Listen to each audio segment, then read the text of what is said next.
Assalamualaikum warahmatullahi wabarakatuh. Alhamdulillah rabbil alamin wassalatu wassalamu ala asyrafil anbiya wal mursalin sayyidina Muhammad wa ala alihi wa sahbihi ma'in. Rabbi shrah li sadri wa yassir li amri wahlul 'uqdatam min lisani yafqahu qawli. Amma ba'd. Kita sambung balik kita ni bantahan kepada Habib Munzir.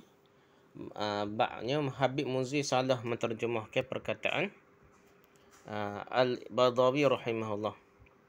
Prolog. Sungguhnya perkara telah yang diperintahkan dalam syariat kita adalah memakmurkan masjid, bukanlah membangunkan dan meninggikan dan membangun bangunan di atas kuburan. Justru memakmurkan kuburan adalah dengan beribadah di kuburan merupakan adat kebiasaan ahli kitab Yahudi dan Nasara yang kita diperintahkan untuk menyisihi berbeza dengan tata cara ibadah mereka. Jadi memang agama kita, syariat kita, Nabi kita suruh kita ni berbeza dengan cara amalan orang Yahudi dan Nasara. Tak kira lah benda tu yang tidak walaupun pernah disyariatkan zaman dulu pun kita tak boleh serupa. Tambah-tambahlah kalau benda tu sebenarnya Nabi tak zaman dulu tak syariat bid'ah orang Yahudi Nasara sama telah ada. Maka al-musyrikin ay ya'muru masajidallahi syahidina ala anfusihim bil kufri ulaika habitat a'maluhum wa fin narihum khalidun. Innama ya'muru masajidallahi man amana billahi wal yawmil akhir wa qama salah wa ata zakah wa lam yakhsha illa Allah. Fa'asa ulaika yakunu minal muhtadin. Tidaklah pantas bagi orang-orang musyrik itu memakmurkan masjid-masjid Allah. Sedangkan mereka mengakui bahawa mereka sendiri kafir. Itulah orang yang sia-sia pekerjaannya dan mereka kekal dalam neraka.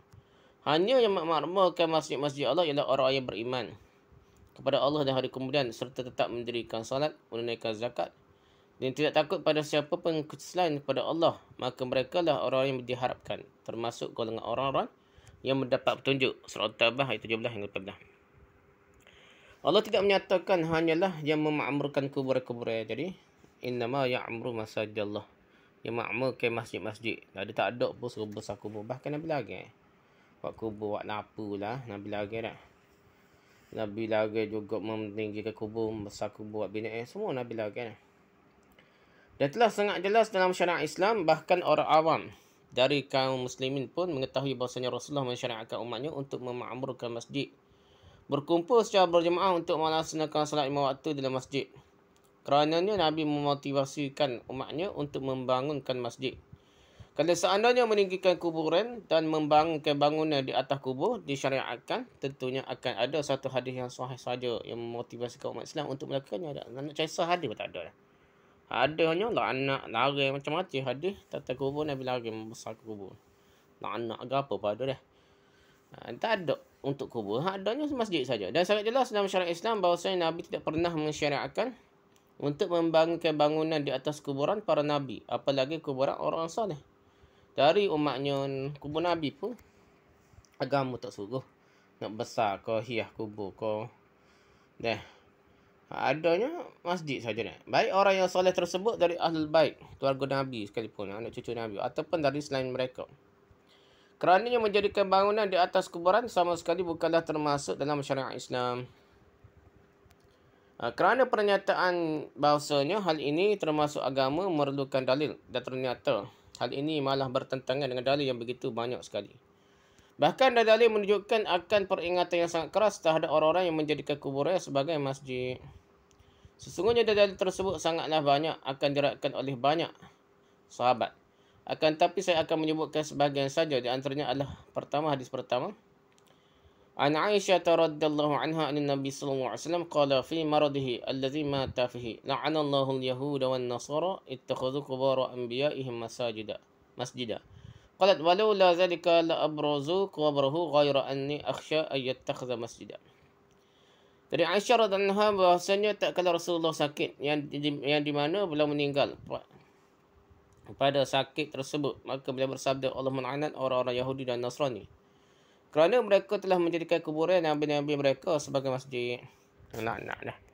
Tak kira masjid buat dulu ke, kubur buat dulu ke, semua laknat lah. Nabi laknat kubur-kubur Nabi, kubur soleh sebagai masjid. Kira berkat kan kubur Nabi paling berkat. Apa lagi kubur Tok Wali sama telah lah dah. Dilari lagi lah. Aisyah berkata, kalau bukan kerana hal ini, tentulah mereka para sahabat akan mengeluarkan kuburan Nabi dari rumah Aisyah. Hanya saja aku khawatirkan kuburan Nabi jadikan masjid. Hadis Al-Bukhari nombor 1130 dan Muslim nombor 509. Hadis kedua. An Jundub qala sami'tu an-nabiy sallallahu alaihi wasallam qabla an yamuta bi khamsin ala wa inna man kana qablakum kanu yattakhiduna qubur anbiya'ihim wa salihihim masajida. Ala fala tattakhidul qubur masajida inni anhaakum an dzalika. Dari Jundub bin Abdullah Al-Bajali berkata, aku mendengar Nabi sallallahu alaihi wasallam beliau berkata, sungguhnya orang-orang sebelum kalian mereka menjadikan kuburan Nabi mereka, kuburan Nabi mereka dan kuburan orang soleh mereka sebagai masjid-masjid. Maka janganlah kalian menjadikan kuburan sebagai masjid. Sesungguhnya aku melarang kalian dari hal itu. Hadirat Muslim nombor 532. Hadis ketiga. Anna Aisyah wa Abdullah bin Abbas qala lamma nuzila bi Rasulillah sallallahu alaihi wasallam tafiqa yatrahu khamitatan lahu ala wajhihi fa idza tamma biha kashafaha an wajhihi faqala wa huwa kadzalika la'natullahi 'alal yahudi wan nasara ittakhadhu qubur anbiya'ihim masajida yuhadhdhiru ma sana'u. Bahawasanya Aisyah dan Abdullah bin Abbas berkata, tak kala ajal menjemput Nabi sallallahu alaihi wasallam, maka beliau menjadikan sebuah kain yang terbuat dari bulu domba di atas wajah beliau kerana demam yang beliau rasakan. Jika beliau merasa sesak, maka beliau pun membuka kain tersebut dari wajahnya. Dan beliau dalam keadaan demikian, lalu beliau berkata, laknat Allah kepada orang-orang Yahudi dan Nasara. Mereka menjadikan kuburan Nabi-Nabi mereka sebagai masjid-masjid. Dan memperingatkan dari perbuatan yang mereka lakukan. Hadirat Al-Bukhari nombor 436 dan Muslim nombor 531. Dan berkatlah kan ya. Kubur, ibadah di kubur ada bantuan rohani lah, ada ketenangan lah kononnya dah. Sebenarnya setan iblis dia buat sejuk, dia suruh orang tu mengagungkan kubur dah. Dia tak ganggu dah. Jadi begitulah. Lihatlah, meskipun Nabi sallallahu alaihi wasallam berhadapan dengan sakit yang sangat-sangat parah, bahkan menjelang wafatnya beliau, terlebih-lebih beliau dalam keadaan yang sangat sakit keras tersebut, namun beliau tetap memperingatkan akan bahaya menjadikan kuburan sebagai masjid, sebagai tempat ibadah, sebagai tempat ambil berkat, untuk berkat. Nah, hal ini tidak lain kerana bahayanya perkara ini yang merupakan sarana yang boleh mengantarkan kepada kesyirikan. Kalau berkat sungguh, kalau ada kita berasa macam mustajab sungguh doa ataupun berasa tenang ibadah, mudah mengapa. Memang itu tipu daya iblis juga tu dah. Bahkan peringatan ini beliau sampaikan kepada para sahabat yang masih segar tauhid mereka dan jauh-jauh mereka dari kesyirikan lagi. Dan kita tahu bersama bahawasanya seorang tak kala sakit keras atau akan meninggal, maka ia benar-benar akan menyampaikan perkara-perkara yang sangat-sangat penting. Perkara terpenting menurutnya. Dan perlu diperhatikan pula bahawa para sahabat yang meriwayatkan kejadian ini menghubungkan dengan wafatnya Rasulullah SAW seakan-akan mereka ingin mengatakan hukum seperti ini adalah hukum yang terakhir dari Rasulullah SAW kerana beliau setelah itu wafat dan tidak ada lagi perubahan hukum setelah itu. Tak ada ubah. Hukum terakhirnya ialah kubur, tak boleh besar, tak boleh buat tempat ibadah, tak boleh buat tempat semaya. Masjid tak boleh. Hadis keempat pula. Anna Umma Habibata wa Umma Salamata zakarata kanisatan ra'aynaha bil habashati fiha tasawiru فذكرتا للنبي صلى الله عليه وسلم فقال إن أولئك إذا كان فيهم الرجل الصالح فمات بنوا على قبره مسجدا وصوروا فيه تلك الصور فأولئك شرار الخلق عند الله يوم القيامة. Sesungguhnya Ummu Habibah dan Ummu Salamah menyebutkan tentang sebuah gereja yang mereka berdua lihat di negeri Habasyah. Pada gereja tersebut ada gambar-gambar, maka mereka berdua pun menceritakan hal itu kepada Nabi sallallahu alaihi wasallam. Maka Nabi berkata, sungguhnya mereka itu, jika ada seorang yang soleh di antara mereka, lalu orang soleh tersebut meninggal, maka mereka membangunkan di atas kuburan orang soleh tersebut masjid. Lalu mereka menggambar-gambarkan gambar-gambar tersebut pada masjid tersebut. Maka mereka adalah orang yang terburuk di sisi Allah pada hari kiamat. Hadis Al-Bukhari nombor 47 Dan Muslim nombor 538. Bukan tabaruk, ambil berkat ni, terburuk dah. Paling nak paling celaka orang yang menjadikan ke tempat orang soleh, kubur orang soleh tu tempat sebagai masjid, tempat ibadah, tempat ambil berkat ni. Hadis kelima. An Abi Hurairah anna Rasulullah sallallahu alaihi wasallam qala qatalallahu al-yahud ittakhadhu qubur anbiya'ihim masajida. Dari Abu Hurairah radhiyallahu bahwasanya Rasulullah sallallahu alaihi wasallam bersabda, Allah memerangi orang-orang Yahudi yang mereka telah menjadikan kuburan nabi-nabi mereka sebagai masjid-masjid. Hadis Al-Bukhari nombor 407 dan Muslim nombor 530. Jadi kena anak ni. Memerangi kena anak. Allah pergi ni. Jadi kubur Nabi sebagai masjid. Kubur soleh pun tak boleh lah. Kubur Nabi tak boleh. Sama telah kubur tak boleh lah. Hadis yang ke-6. An Abdullah bin Mas'ud qala sami'tu Rasulullah sallallahu alaihi wasallam yaqulu inna min syirarin nas man tudrikuhum as-sa'ah wa hum ahya'un wa man yattakhidhul qubur masajid. Dari Abdullah bin Mas'ud berkata, aku mendengar Rasulullah sallallahu alaihi wasallam berkata, sesungguhnya di antara orang yang paling buruk adalah orang yang menjumpai hari kiamat dan mereka dalam keadaan hidup. Dah orang yang hidup lagi masa terjadi kiamat. Dan orang yang menjadikan kuburan sebagai masjid. Jadi dua ni orang yang paling celaka, tentang anak paling celaka lah. Hadis riwayat Ahmad dan Ibn Hibban dalam sahihnya nombor 2325 dah. Imam Ahmad 3844. Hadis ke-7. An Ibn Abbas qala la'ana Rasulullah sallallahu alaihi wasallam zuwaratul qubur wal muttakhidina 'alaiha al-masajid was-suruj. Dari Ibn Abbas radhiyallahu berkata, Rasulullah SAW melaknat para wanita yang menziarahi kuburan. Ziarah kubur lah. Dan orang-orang yang menjadikan di atas kuburan-kuburan masjid-masjid dan lampu-lampu buat cerah kubur pun laknat dah. Hadis Ahmad nombor 230. Itu 2030. Abu Daud nombor 3236, Al-Tirmizi nombor 320, An-Nasa'i nombor 2434, Ibn Majah nombor 1575 dan Ibn Hibban dan sahihnya nombor 3109 dan 3180. Hadis ke-8.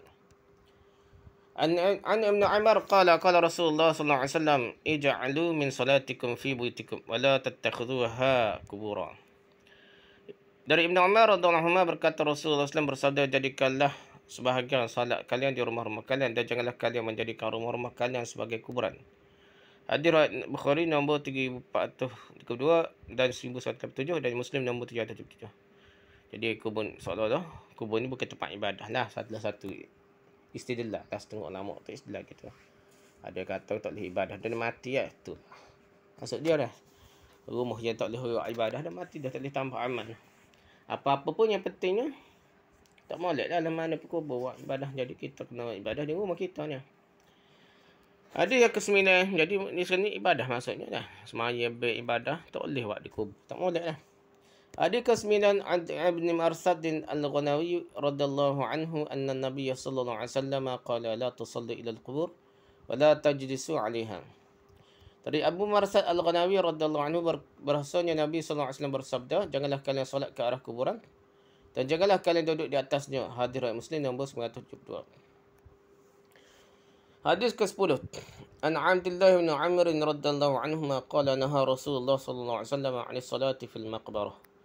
Dari Abdullah bin Amr radhiyallahu anhuma berkata, Rasulullah sallallahu alaihi wasallam melarang solat di kuburan. Ada. Jadi naha Rasulullah sallallahu alaihi wasallam 'ani salatil maqbarah, Nabi lagi solat di kuburan. Hadis Ibn Hibban di sahihnya nombor 2309. Hadis yang ke-11. Wa an Abi Sa'id radhiyallahu anhu anna an-nabiy sallallahu alaihi wasallam qala al-ardu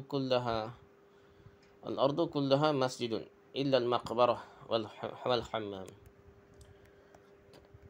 Dari Abu Sa'id radhiyallahu anhu bahwasanya Nabi sallallahu alaihi wasallam bersabda, bumi seluruhnya masjid kecuali kuburan dan kamar mandi, bilik mandi lah. Hadis Ahmad nombor 11784, At-Tirmizi nombor 317, Ibn Majah 745 dan Ibn Hibban dan sahihnya nombor 1999. Jadi kubur dengan tempat mandi tak boleh buat sembahyang ni. Ambil lagi. Hadis yang ke-12. An Abi Al-Hayyaj Al-Asadi qala li Ali bin Abi Talib ala ab'athuka ala ma ba'athani alaihi Rasulullah sallallahu alaihi wasallam alla tad'a timsalan illa tamastahu ala qabran musyrifan illa sawaitahu. Dari Abu Hayyash Al-Asadi berkata, Ali bin Abi Talib berkata kepadaku, maukah aku mengutusmu di atas tugas yang Rasulullah mengutuskanku? Janganlah engkau biarkan sebuah patung pun kecuali kau hilangkan, dan tidak sebuah kuburan yang tinggi kecuali engkau ratakannya, hadirin muslim. Nombor 99. Hadis yang ke-13. An Abi Hurairah radhiyallahu anhu anin Nabi sallallahu alaihi wasallam, Allahumma la taj'al qabri wasanan la'anallahu qaman ittakhadhu qubur anbiya'ihim masajida. Dari Abu Hurairah dari Nabi sallallahu alaihi wasallam bersabda, ya Allah, janganlah engkau menjadikan kuburanku berhala. Jadi kubur ni boleh jadi berhala dah. Belah mana cara dia? Tempat ambil berkat, ambil doa ke apa dah. Nabi berkata berhala, janganlah engkau menjadikan kuburanku berhala. Allah telah melaknat satu kaum yang menjadikan kuburan nabi-nabi mereka sebagai masjid. Jadi berhala tu kat masjid. Kalau buat kubur tempat masjid, jadi kubur tu jadi berhala. Ni ada gambar baru saya tengok tadi. Gambar tu dia tulis Syekh Ahmad Arsyad Banjari ke apa tak, tak depan mihrab tempat tak email ni. Nak semua tak wali, tak guru kau ni. Ni masalah kubur ko, gambar ko, berhala ko, serupa je tu ni kalau tempat muja kan. Hadirin Ahmad nombor 7358. Hadis yang ke-14, an Abi Hurairah radhiyallahu anhu qala qala Rasulullah sallallahu alaihi wasallam, la taj'alu buyutakum qubura wa la taj'alu qabri 'aidan wa sallu 'alayya fa inna salatakum tablughuni haitsu kuntum. Dari Abu Hurairah radhiyallahu berkata Rasulullah sallallahu alaihi wasallam bersabda, janganlah kalian menjadikan rumah-rumah kalian sebagai kuburan, dan janganlah kalian menjadikan kuburanku sebagai tempat semai, tempat gaya dah. Dan bersalawatlah kalian kepadaku, sungguhnya selawat kalian sampai kepadaku di mana pun kalian berada. Hadirin Ahmad nombor 8844. Dan Abu Daud nombor 2042. Demikianlah beberapa hadis yang diriwayatkan oleh banyak sahabat dengan lafaz-lafaz yang bervariasilah, berbagai-bagai lafaz itulah, yang semuanya menunjukkan dilarangnya menjadikan kuburan sebagai masjid dan tempat solat, tempat ibadah. Demikian pula para sahabat radhiyallahu anhum, tidak seorang pun dari mereka yang bermotivasi atau memberi semangat untuk menjadikan kuburan sebagai masjid. Di sahabat tu buat gitu, habis buat ditaring ke apa, karutlah benda tu jelas nah. Kerana tidak ada sama sekali kuburan yang tinggikan di zaman para sahabat. Adapun bangunan-bangunan yang dibangun di atas kuburan-kuburan para nabi atau kaum solehin dari kalangan Ahlul Bait, maka seluruhnya merupakan perkara yang barulah. Bid'ah yang diada-adakan yang muncul setelah berlalunya zaman para sahabat. Sampai sahabat tak ada buat belakang ni. Benda hak timbul kubur besar ke, kadang kubur sahabat pun nampak besar setengah tu, bukanlah sahabat buat, orang lepas-lepas tu buat lah. Tidak ada kuburan yang tinggikan di zaman Abu Bakar, Umar dan Uthman radhiyallahu anhu, apalagi di zaman Ali ni. Sementara Ali radhiyallahu anhu dialah yang diutuskan Nabi untuk meratakan kuburan-kuburan yang tinggi. Jadi alim tu keju pecah kubur dah. Kubur besar nah. Kubur ni berhala pertama. Dia kubur hilal tu lah baru jadi berhala tokoh besar tu. Asal kubur-kubur lah kau tu berhala dah. Warga zaman dulu kak pada pasir hilal kubur kak 800 tahun kak. Dia jadi buat berhala lah. So ingat Lata Uzza apa lah. Orang soleh zaman dulu. Jadi okey. An Abi Al-Hayyash Al-Asadi qala li Ali bin Abi Talib ala ab'athuka ala ma ba'athani alaihi Rasulullah sallallahu alaihi wasallam alla tad'a timsalan illa tamastahu wala qabran musyrifan illa sawaitahu. Dari Abu Hayyash Al-Asadi berkata, Ali bin Abi Talib radhiyallahu anhu berkata kepadaku, maukah aku mengutuskanmu di atas tugas yang Rasulullah mengutuskanku dia. Jadi nak bagi tugas rupa Nabi bagi tugas ke dia lah. Janganlah engkau membiarkan sebuah patung pun kecuali kau hilangkan, dan tidak sebuah kuburan yang tinggi kecuali engkau ratakannya. Hadirat Muslim 909. Jadi kubur ni tinggi pun perata. Soh kebinaan dah. Mak tinggi pun kena perata. Tambahlah pembangunan binaan besar dah. Inilah yang telah dilakukan oleh Habibuna Ali bin Abi Talib radhiyallahu anhu atas perintah Habibuna Rasulullah sallallahu alaihi wasallam. Maka tentunya yang paling berhak untuk menjalankan perintah nenek moyang para Habib adalah para Habib itu sendiri lah. Ngaku Habib lah. Bukan malah pada Habib zaman sekarang, ngaku Habib zaman sekarang lah. Justru menentang wasiat dan perintah nenek moyang mereka belik-belik lah. Ta'wil, punya ta'wil lah. Bahkan pola ibadah dengan meninggikan kuburan-kuburan serta memakmurkan kubur-kubur tersebut tidak terdapat di zaman tabi'in sekalipun. Bukan sahabat tabi'in pun tak ada. Pola beribadah seperti ini munculnya kebelakangan. Dan dihidupkan oleh orang Syiah, para pemakmur kuburan sebenarnya hak mengaku ahli sunnah pun terpengaruh dengan Syiah. Kita tengok banyak lah kalau kita cek maulid tu. Semaya solat hadiah lah ada. Capa kau gapo fadilat pelik-pelik tu kita akan jumpa pada kitab Syiah. Itulah Nur Muhammad kau dah dalam sufi gapo ni. Cek kitab Syiah, kitab Biharul Anwar. Tu masalah dia. Kubur-kubur besar ni berkat lah ambil berkat cerita ni Syiah juga ustaz. Dan saya telah menukilkan bagaimana pendapat Umar bin Khattab dan Anas bin Malik tentang solat di kuburan. Demikian juga perkataan Aisyah dalam hadis pertama di atas. Walaula zalika la abrazu qabrahu ghairu anni akhsha ayyuttakhadha masjidan. Kalau bukan kerana hal ini, tentulah mereka para sahabat akan mengeluarkan kuburan Nabi dari rumah Aisyah. Hanya saja aku khawatirkan kuburan Nabi jadikan masjid.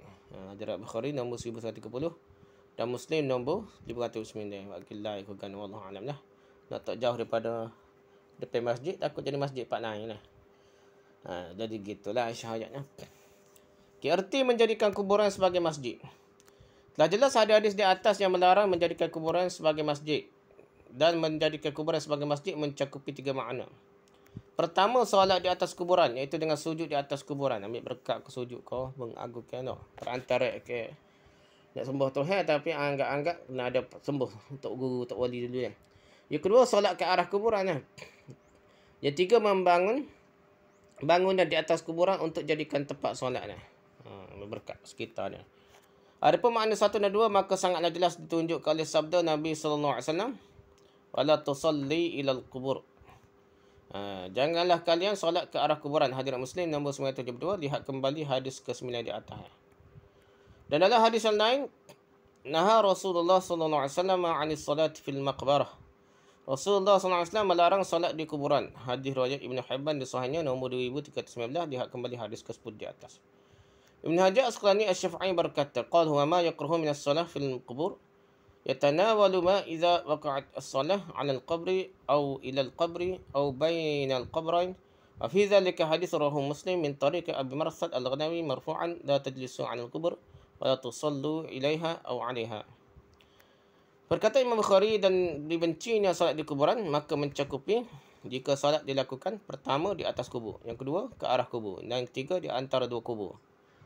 Dan tentang hal ini ada sebuah hadis yang diriwayatkan oleh Imam Muslim dari jalan Abi Marsad al-Ghanawi secara marfu', janganlah kalian duduk di atas kuburan dan janganlah kalian solat ke arah kuburan atau di atas kuburan. Fathul Bari jilid 1 muka 529. Ibn Hajar al-Haytami Asy-Syafi'i berkata, al-maqbar al-kabirah as-salisah wal-rabi'ah wal-khamisah as-salisah was-sabi'ah was-thaminah was-tis'un ittakhadhul qubura masajid wa iqad al-siraj 'alayha wa ittikhadha awsanan wal 'ulu wat tawaf wal istilamiha was salat ilaha. Dosa besar yang ke-93, 94, ke-95, 96, 97 dan 98 adalah menjadikan kuburan sebagai masjid. Dah ni dalam kitab Ibn Hajar al-Haytami lah, Allah bersama Syafi'i ni. Dia marah ke Ibn Tabiah ni, tapi bila-bila gitu pun memang dia lawa juga kubur lah. Dosa besar ke-93, 94, 95, 96, 97, 98 ni jadi kubur sebagai masjid. Menyalakan api penerangan di atas kubur. Kan buat apa? Buat cuh kubur pun. So kecom kubur dah. Buat cuh kubur pun anak dosa besar ni. Menjadikan kuburan sebagai berhala. Tawaf di kuburan, mengusak kubur dengan maksud ibadah dan solat ke arah kubur dia. Rujuk Az-Zawajir Al-Iqtarah Al-Kabir juzuk 1 halaman 104. Setelah Ibn Hajar Al-Haytami Asy-Syafi'i menyebutkan hadis tentang larangan menjadikan kuburan sebagai masjid, kemudian beliau rahimahullah berkata, ada hadhihi sittatu min al-kabir waqa'a fi kalam ba'd asy-Syafi'iyyah wa ka'annahu akhadha dhalika mimma zakaratuhu min hadhihi al-ahadith wa wajhun akhadha ittikhadh al-qabr masjidan بها واضح لأنه لعن من فعل ذلك القبور أنبيائه وجعل من فعل ذلك بقبور صالحائه شر الخلق عند الله يوم القيامة ففيه تحذير لما كما في رواية يحذر ما صنعوا أي يحذر أمته بقوله أنهم ذلك من أن يضعوا كصنع أولئك فيلعنوا كما لعنوا واتخاذ القبور مساجد معناه الصلاة عليه أو إليه وحينئذ فقالوا الصلاة إليها مكرر الآن أن يراد باتخاذها مساجد الصلاة عليها فقط. نعم إنما يتجه هذا الأخذان كان القبر قبرا معظما من نبي أو ولي كما أشارت إليه رواية إذا كان فيه الرجل الصالح ومن ثم قال أصحابنا تحرم الصلاة إلى القبور الأنبياء والأولياء تبركا أو وعظاما فاشترطوا شيئين أن يكون قبر معظما وأن يقصد بالصلاة إليه ومثلها الصلاة عليه تبرك والعظام وكون هذا الفعل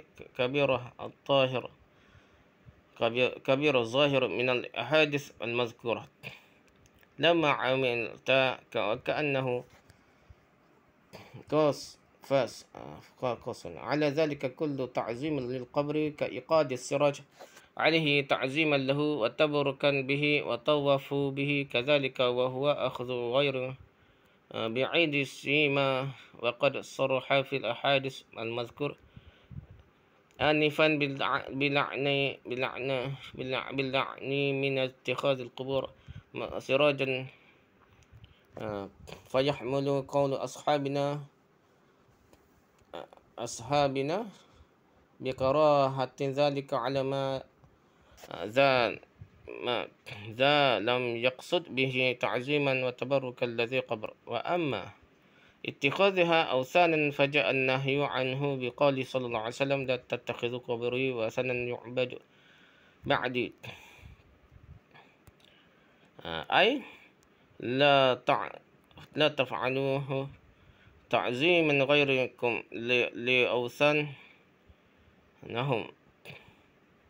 بالسجود له أو نحوه فإن أراد ذلك الإمام يقوله واتخاذها أوثانا هذا المعنى اتخاذ ما فعل قاله أن لك كبيرة بل كفر بشرطه وأن أراد مطلق التعظيم الذي لم يؤذن فيه كبيرة ففيه بعد نعم قال بعض الحنابلة قصد الرجل الصلاة عند القبر متبركا بها